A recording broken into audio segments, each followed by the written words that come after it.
பொன்னியின் செல்வன் பாகம் 5 43ஆம் அத்தியாயம்.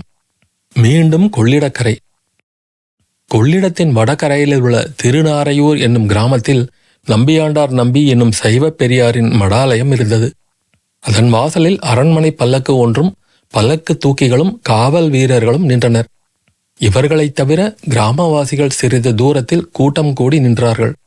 அந்த கூட்டத்துக்கு மத்தியில் 2 பேருக்குள் ஏதோ கடுமையான விவாதம் நடந்தது போலவும் அதை அக்கூட்டத்தார் உற்சாகத்துடன் கவனித்துக் கொண்டு வந்ததாகவும் தோன்றியது. ஜனக்கூட்டத்தை சற்று விலக்கி கொண்டு உள்ளே எட்டி பார்த்தோமானால் நமக்கு முன்னே பழக்கமான இருவர்தான் அங்கே நின்று சண்டையிட்டுக் கொண்டிருந்தார்கள் என்பது தெரிய வரும்.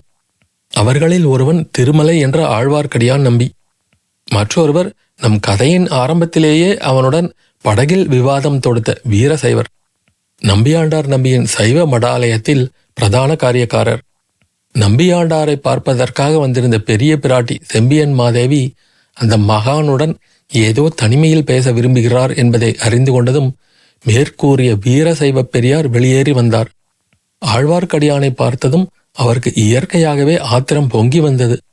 முன்னொரு தடவை அந்த வீர வைஷ்ணவ சிகாமணியிடம் விவாதத்தில் தோல்வியடைந்து விட்டோம் என்கிற எண்ணம் அந்த ஆத்திரத்தை மூட்டியது. அடே, நாமத்தை போட்டு ஊரை ஏமாற்றும் வேஷதாரி வைஷ்ணவனே, இங்கே எங்கு வந்தாய்? எங்கேயாவது பொங்கல் புளியோதரை கிடைக்குமிடம் பார்த்து கொண்டு போவதுதானே என்றார். பொங்கல் புளியோதரை வேண்டிய மட்டும் சாப்பிட்டு விட்டுத்தான் வருகிறேன். இங்கே உள்ள சைவ மடத்தில் நீங்கள் எல்லோரும் சாம்பலை தின்று உடம்பு வீங்கி போய் கிடக்கிறீர்கள் என்று அறிந்து வந்தேன். பாவம், நீங்கள் என்ன செய்வீர்கள்? உங்கள் சிவபெருமான் சாப்பிட அன்னம் கிடைக்காத காரணத்தினாலேதான் விஷத்தை உண்டார். அப்போது மட்டும் எங்கள் நாராயணமூர்த்தியின் சகோதரி பார்வதி கழுத்தை பிடிக்காமல் இருந்திருந்தால் உங்கள் சிவனுடைய கதி யாதா இருக்கும் என்றான் ஆழ்வார்க்கடியான். அடே வீர வைஷ்ணவனே, நிறுத்து உன் கதையை. உயர உயர பறக்காதே. உங்கள் பெருமாள் உயர உயர பறந்தும் எங்கள் சிவபெருமானுடைய முடியை காண முடியாமல் திரும்பி வந்தார் இல்லையா? அது என்ன ஐயா கதை? எங்கள் மகாவிஷ்ணு வாமனாவதாரம் எடுத்து வந்து பூமியை 1 அடியினாலும் வானத்தை 200 அடியினாலும் அளந்தபோது உங்கள் சிவனுடைய முடி அந்த அடிக்கு கீழேதானே இருந்திருக்க வேண்டும் என்றான் ஆழ்வார்க்கடியான். உங்கள் மகாவிஷ்ணு 10 தடவை பூலோகத்தில் பிறந்ததிலிருந்தே அவருடைய வண்டவாளம் வெளியாகவில்லையா? அதிலும் எப்படிப்பட்ட பிறவைகள்! மீனாகவும் ஆமையாகவும் பிறந்தாரே என்றார் வீரசைவர். உங்களுக்கு தெரிந்தது அவ்வளவுதான். பகவான் மீனாக பிறந்தது எதற்காக? கடலில் மூழ்கி போன 4 வேதங்களையும் திருப்பி கொண்டு வருவதற்கல்லவோ?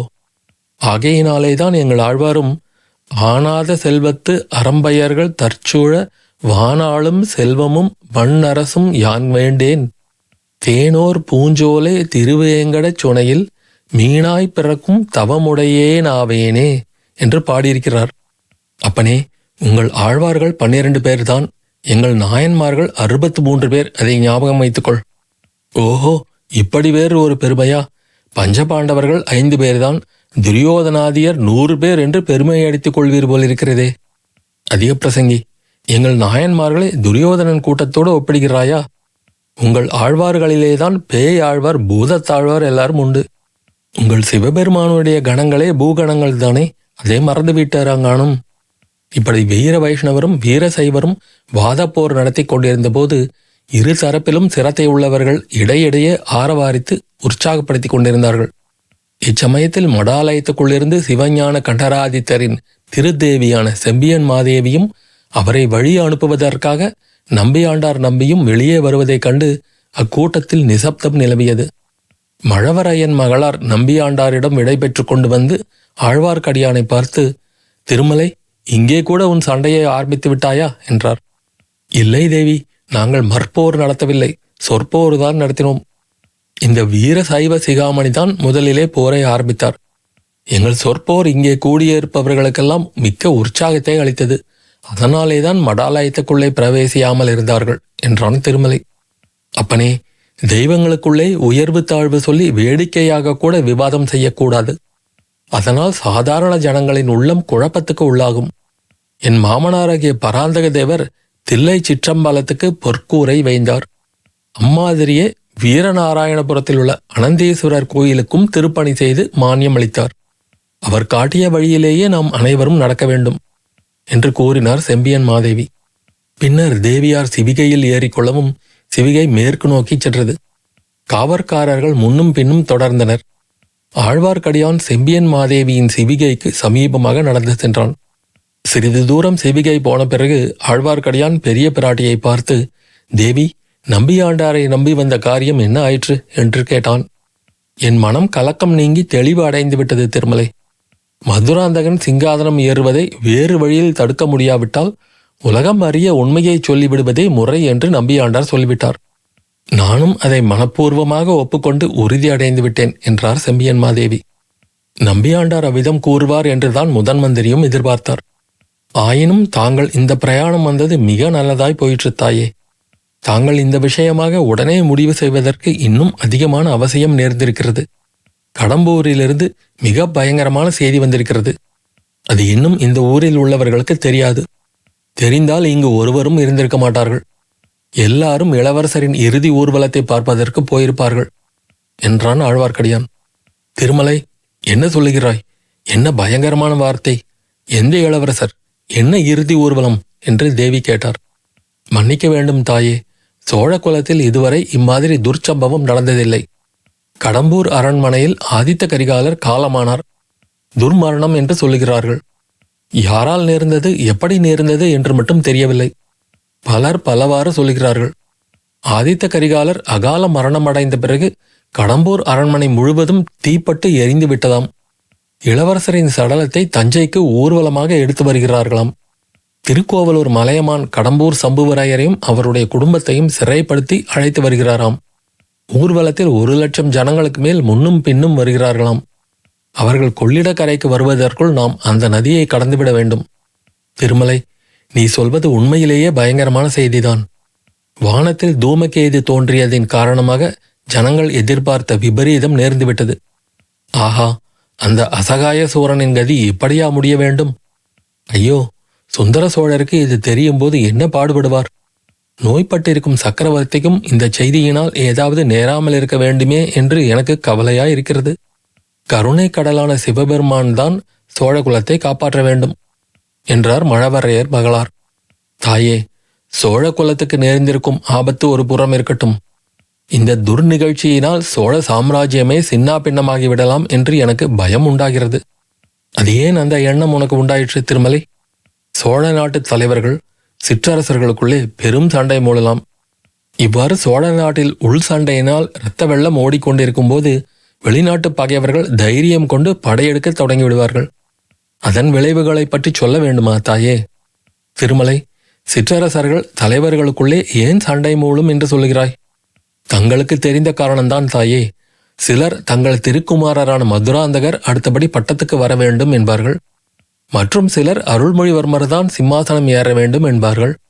ஏற்கனவே கொடும்பாளூர் வேளாரின் படைகள் தஞ்சை கோட்டையை சுற்றி முற்றுகையிட்டிருக்கின்றன. இளவரசரின் சடலத்துடன் மலையமான் தஞ்சையை நோக்கி போகிறார். பழுவேட்டரையரைச் சேர்ந்த சிற்றரசர்கள் சைன்யம் திரட்டி கொண்டிருக்கிறார்கள். ஆகையால் தஞ்சையிலும் தஞ்சையைச் சுற்றிலும் சோழ நாட்டு வீரர்கள் ஒருவரை ஒருவர் கொன்று கொண்டு இரத்த வெள்ளம் பெருக்கப் போகிறார்கள். காவேரி முதலிய 5 ஆறுகளிலும் தண்ணீர் வெள்ளத்துக்கு பதிலாக இரத்த வெள்ளம் ஓடப்போகிறது. மகா அறிவாளியான முதன் மந்திரி அனிருத்தரே கலக்கமடைந்திருக்கிறார்.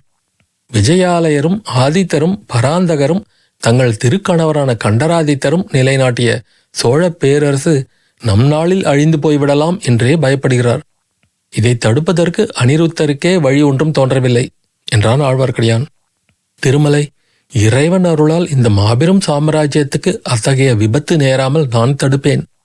அதற்கு வழியை நான் அறிவேன். அந்த வழியை கடைபிடிக்கலாமா என்று என் மனத்தை திடப்படுத்தி கொண்டு போகத்தான் நம்பியாண்டாரிடம் வந்தேன். மதுராந்தகனுக்கும் அருள்மொழிவர்மனுக்கும் சிங்காதன போட்டி ஏற்பட்டால்தானே உள்நாட்டு சண்டை மூளும். ஆம் தாயே, அத்தகைய சண்டை மூளாமல் எப்படி தடுக்க முடியும்? ஆதித்த கரிகாலர் பிராயத்தில் சிறிது மூத்தவர் என்ற காரணமாவது இதுவரையில் சொல்லக்கூடியதாயிருந்தது. இப்போது அவரும் போய்விட்டார். தங்கள் திருப்புதல்வரை காட்டிலும் அருள்மொழிவர்மர் இளையவர். ஆனால் மலையமானும் வேளாரும் சோழ நாட்டு மக்களும் இனி அருள்மொழிவர்மருக்கே பட்டம் என்று வற்புறுத்தப் போகிறார்கள். பழுவேட்டரையர்கள் அதை ஒத்துக்கொள்ளப் போவதில்லை. திருமலை, யார் ஒத்துக்கொண்டாலும் சரி, ஒத்துக்கொள்ளாவிட்டாலும் சரி, மதுராந்தகன் சிங்காதனம் ஏறமாட்டான். அதை நான் பார்த்து கொள்வேன். மகா புருஷராகிய என்னுடைய பதியின் விருப்பத்தை நான் நிறைவேற்றுவேன். மதுராந்தகனுக்கு பட்டம் இல்லை என்று முடிவானால் உள்நாட்டுச் சண்டையும் இல்லைதானே? ஆம் அன்னையே, சோழ சாம்ராஜ்யம் சர்வநாசம் அடையாமல் இச்சமயம் தாங்கள் காப்பாற்றினால்தான் உண்டு. வேறு வழியே கிடையாது என்றான் ஆழ்வார்க்கடியான். என்னால் ஆவது ஒன்றுமில்லை. மாதொரு பாகனாகிய மகேஸ்வரன் எனக்கு அத்தகைய சக்தியை அருள வேண்டும் என்றார் பெரிய பிராட்டியார். சிறிது நேரம் இருவரும் மௌனமாகச் சென்றார்கள். கொள்ளிடத்தின் ஓடத்துறை சற்று தூரத்தில் தெரிந்தது. திருமலை, சற்று முன் ஒரு பயங்கரமான செய்தியை கூறினாய். ஆதித்த கரிகாலன் உயிரிழந்தான் என்றாய். 3 உலகையும் ஆள வேண்டிய அந்த வீராதி வீரன் இறந்ததே விபரீதமான செய்திதான். இளவரசன் துர்மரணம் அடைந்ததாக கூறினாயே, அது எப்படி? தன் உயிரை தானே போக்கிக் கொண்டானா, அல்லது யாராவது அவனை கொன்றுவிட்டதாக சொல்கிறார்களா என்று பெரிய பிராட்டி வினவினார். தேவி, அதை பற்றி பலவித பேச்சுகள் பரவி வருகின்றன. சம்புவரையர் வீட்டில் இது நடந்தபடியால் அவர் மீது சந்தேகப்பட்டு அவரையும் அவர் குடும்பத்தார் அத்தனை பேரையும் மலையமான் சிறைப்படுத்தி கொண்டு வருகிறார். சம்புவரையர் மகன் கந்தமாறன் மட்டும் தப்பிச் சென்று விட்டானாம். சம்புவரையரால் இது நேர்ந்திருக்கும் என்று உண்மையில் எனக்கு நம்பிக்கைப்படவில்லை. எவ்வளவுதான் விரோதம் இருந்தாலும் அவருடைய இல்லத்துக்கு விருந்தாளியாக வந்திருந்த சக்கரவர்த்தி திருமகனை கொல்லுவதற்கு யாருக்குத்தான் மனம் வரும்? சம்புவரையர் அப்படி செய்திருக்க முடியாது.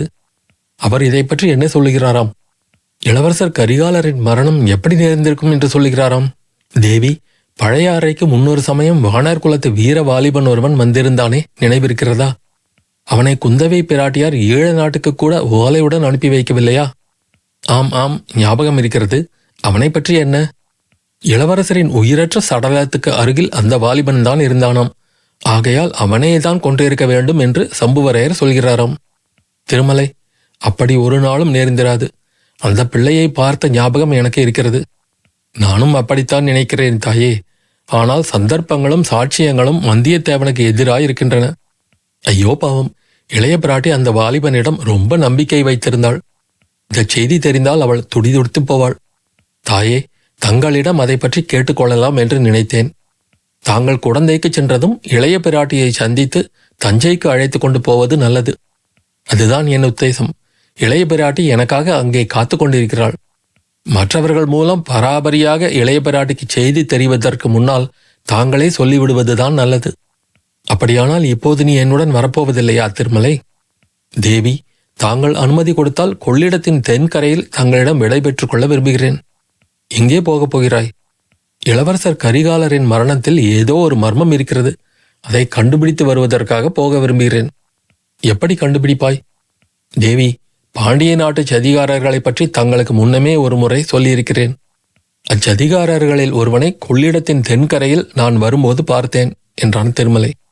உடனே நீ ஏன் அவனை பின்தொடர்ந்து செல்லவில்லை? கொள்ளிடத்தின் வடகரைக்கு வந்த பிறகுதான் கரிகாலர் மரணத்தை பற்றி செய்தி தெரிந்தது. அரசி, எனக்கு விடை கொடுங்கள். சதிகாரர்கள் சாதாரணமாக கூடி பேசுகிற இடம் எனக்கு தெரியும்.